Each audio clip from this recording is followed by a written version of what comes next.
Revenons-en au marché immobilier avec un état des lieux de fin d'année avec Ludovic Usieux qui est à mes côtés en plateau, cofondateur d'Artémis Courtage. Bonjour et bienvenue Ludovic. Bonjour Grégoire. On parle avec vous de crédit immobilier, indicateur très important évidemment de la tenue du marché immobilier. Il faut noter qu'il y a un point de rupture qui a été franchi entre ce qu'on pouvait observer en matière de tendance, de distribution de crédit, jusqu'au début, milieu de l'été. Et depuis, effectivement, il y a une sacrée marche à la baisse qui a été franchie, Ludovic. Oui, c'est l'analyse de l'année 2022. C'est une année qui aura bien débuté, emmenée par un premier trimestre qui continuait à affoler les compteurs. Et puis nos premières indications, nos premières alertes qui datent du mois d'avril, au moment où les taux ont débuté leur progression rapide et intense. Ça n'a pas eu l'effet, évidemment, comme le cycle de l'immobilier, c'est 3, 4, 5, 6 mois selon les produits, selon qu'on est dans l'ancien ou dans le neuf, on a des cycles plus ou moins longs et donc ça ne s'est retrouvé dans les chiffres, même si on avait alerté bien avant, qu'à partir du milieu de l'été, les mois d'août et septembre ont été très en retrait sur les crédits nouveaux. L'Observatoire Crédit Logement indique qu'il y a un recul de 35% sur ces 2 mois. Je pense qu'on sera sur quelque chose d'équivalent sur les mois d'octobre et de novembre, peut-être un peu plus en retrait encore. Donc c'est vraiment une année à 2 vitesses qui avait bien démarré. Et puis les événements qu'on a connus, l'inflation, l'envolée des taux, la guerre en Ukraine, et puis ce phénomène d'effet ciseau entre l'augmentation des taux et le taux d'usure qui n'a évidemment pas aidé à maintenir une production de crédit aussi dynamique qu'elle aurait dû l'être. On va y venir, mais enfin, on y vient d'ailleurs tout de suite, Ludovic. On peut s'interroger sur la demande, effectivement, dans un contexte d'incertitude, de manque de visibilité pour certains projets immobiliers. Mais c'est sur l'offre, désormais, qu'on a un véritable problème avec cette question du taux d'usure, alors qui a été relevé marginalement, qui sera peut-être ajusté encore au 1er janvier prochain. Néanmoins, je le disais, on est à 2,25 maintenant en moyenne sur 20 ans pour le crédit. Le taux d'usure est à 3,05. Le coût de l'emprunt a encore pris 15 points de base en un mois, entre octobre et novembre. Et là, il n'y a plus d'offres. C'est de plus en plus compliqué. Alors, c'est une France à 2 vitesses. On en parlait avant de préparer cette émission. Il y a des régions dans lesquelles certaines banques régionales ou mutualistes tiennent le haut du pavé et tiennent surtout leur rôle d'acteurs économiques local et continuent à prêter à des conditions qui sont probablement un peu éloignées de leurs conditions de refinancement, mais continuent à le faire. Et puis d'autres régions, dont Paris-Île-de-France, où c'est plus compliqué. L'accès au crédit est quand même plus difficile qu'il ne l'était il y a un trimestre ou 2. Vous évoquiez 2,25 en moyenne sur 20 ans. Alors, vous avez raison, mais c'est le taux du moment où on se parle. Ce ne sera pas le taux de demain ou d'après-demain. C'est-à-dire que ça augmente quasiment à la quinzaine en ce moment. Et que la durée d'emprunt moyenne, elle se rapproche de plus en plus de 25 ans. C'est déjà au max. Voilà, on est déjà au max, parce que c'est 25 ans dans l'ancien, norme HCSF, 35% d'endettement, et des crédits qui ne peuvent pas dépasser 25 ans. On s'y rapproche. Chaque mois qui avance nous fait nous approcher de ce hard stop et cette limite haute. Donc on est sur des taux qui sont... Aujourd'hui, un bon taux sur 25 ans, c'est aux alentours de 2,50. Vous voyez bien qu'il reste 50 points de base pour aller jusqu'à l'usure et qu'on se retrouve dans un cycle et dans une période qu'on a connue cet été avec des dossiers d'emprunteurs solvables avec de l'apport qui sont juste au mauvais moment, au mauvais endroit. C'est-à-dire que le projet est parfaitement préparé, ficelé, mais que soit pour des considérations d'assurance ou de taux un peu trop hauts, se retrouve avec un chemin de croix vis-à-vis du crédit immobilier. C'est pas très agréable. Non. Et on a utilisé, vous dites, toutes les ficelles, c'est-à-dire l'allongement ou la durée d'emprunt, l'apport personnel, enfin toutes ces ficelles-là ont été épuisées d'une certaine manière et font que la situation reste néanmoins bloquée. Vous avez raison, tous ces indicateurs sont même franchement à la hausse. Quand on regarde soit les indicateurs de notre réseau, les indicateurs d'activité de notre réseau, ou ceux des notaires ou de Crédit Logement, la durée des emprunts a augmenté et on est maintenant en moyenne au-delà de 20 ans, en moyenne. Les emprunts ont augmenté aussi et on fait appel effectivement à la solidarité familiale. On demande de l'argent à droite à gauche qu'on s'engagera à rembourser plus tard pour diminuer un petit peu la facture. L'assurance qui est quand même bien rentrée dans les mœurs et maintenant tout le monde a conscience effectivement qu'on peut ouvrir la concurrence et faire appel à des compagnies individuelles pour avoir des tarifications individuelles. Tous ces leviers-là, on les a actionnés. On est plutôt là, on est en fin de créativité et d'artisanat sur tout ce qu'on pouvait actionner pour faire sortir un dossier du bon côté de l'usure. Après, c'est conjoncturel ce taux d'usure.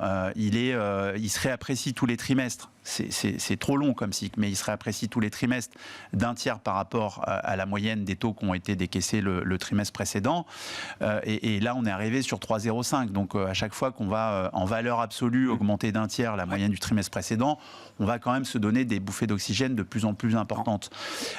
Donc, l'effet taux d'usure va s'estomper quand même au fur et à mesure là, dans les prochains mois, trimestres? Oui, on n'aura pas été très aidé de ce côté-là, mais l'augmentation des taux galopante va nous éloigner, en tout cas, cette augmentation d'un tiers à chaque fois, comme on est arrivé sur un 3,05, évidemment, on peut imaginer qu'au 1er janvier, on soit aux alentours de 3,50 ou 3,60, on verra ce que le mois de décembre va donner, et ça redonnera une bouffée d'oxygène. On va pouvoir ressortir du congélateur des dossiers qui sont en souffrance en ce mois de décembre, et qu'on va pouvoir faire passer en début d'année prochaine. Mais une fois qu'on a dit ça, on peut dire aussi que l'année a été, je vous dis, séparée en deux. Elle a été très bonne en début et très en retrait à la fin de l'année. Qu'on va s'éloigner de ce problème d'usure. Alors, si c'est pas en janvier, ce sera en avril, mais ça durera pas beaucoup plus que 2 trimestres. Néanmoins, sur un an, on aura multiplié par 3 les taux moyens sur 20-25 ans et poindra peut-être à ce moment-là un problème qu'on a mis un peu sous le tapis, ou en tout cas qui s'est fait dépasser par le taux d'usure au terme des grandes nouvelles, c'est le taux HCSF, les 35%. Le taux d'effort, c'est-à-dire vos charges sur vos revenus qui ne doivent pas excéder 35% assurance comprise, dont on ne parle plus depuis 9 mois parce que le taux d'usure lui a damé le pion. On va en reparler parce que les taux ont augmenté beaucoup plus vite que le marché ne s'est tassé dans l'immobilier. Ouais. On est sur des petits ajustements, mais on ne peut pas parler de décrochage en termes de prix du mètre carré qui aurait déraillé de 5 ou 10%, que ce soit à Paris ou ailleurs. Ce n'est pas encore le cas. Ça va peut-être arriver, mais en tout cas, au moment où on se parle, on est sur des taux qui progressent plus vite que des prix du mètre carré qui baissent. Et ce qui risque d'arriver une fois qu'on aura mis de côté ce problème d'usure, c'est d'avoir à nouveau le problème un autre point de blocage avec le taux d'effort. Un accès au crédit qui sera là aussi freiné, mais à cause du taux d'effort, où on sera sur des dossiers qui seront à plus de 35% parce que les taux auront augmenté beaucoup plus vite que le reste. Quelle serait la position d'un patron de société de courtage comme Artemis Courtage sur cette question du taux d'effort? Parce qu'on était à 33 auparavant, on est déjà à 35 aujourd'hui. Est-ce qu'il y a une conversation possible pour augmenter encore? Alors il y a des dérogations possibles sur 20% de la production totale de crédit pour chaque banque, mais est-ce qu'on peut encore ouvrir un petit peu les frontières? Les risques sont ceux qui ont déjà été évoqués par le gouverneur de la Banque de France, c'est de ne pas vouloir mettre en défaillance des publics d'emprunteurs qui seraient jugés ou estimés trop en risque. Je rappelle quand même qu'on a un système bancaire qui est sur le crédit immobilier très peu défaillant et parmi les taux de défaillance les plus faibles d'Europe. Un système qui est à taux fixe. Une responsabilité des banques qui n'est plus à démentir. Les banques ne font pas n'importe quoi avec ce taux d'endettement. Probablement que il faudrait peut-être plutôt penser, plutôt qu'à augmenter ce taux de charge, parce que 35%, c'est quelque chose qui est finalement assez cohérent. C'est plutôt penser sur un trimestre ou deux à un taux d'exception, c'est-à-dire de dossiers qui peuvent être débloqués par les banques.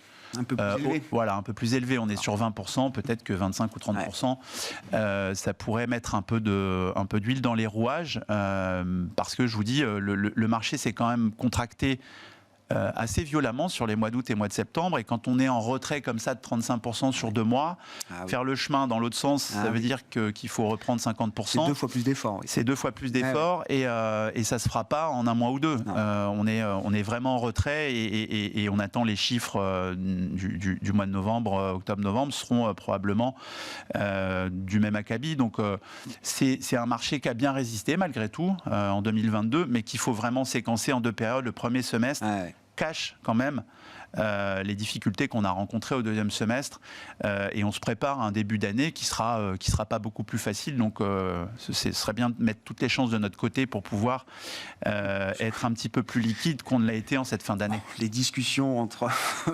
l'industrie immobilière au sens large, les banques et le régulateur sont loin d'être terminées. Je reviens pour finir, Ludovic, sur ce que vous avez évoqué là, ce morcellement géographique que vous observez à travers le réseau d'Artémis Courtage en matière de distribution de crédit. Il y a des régions qui sont encore très dynamiques, et puis une région comme Paris qui cale.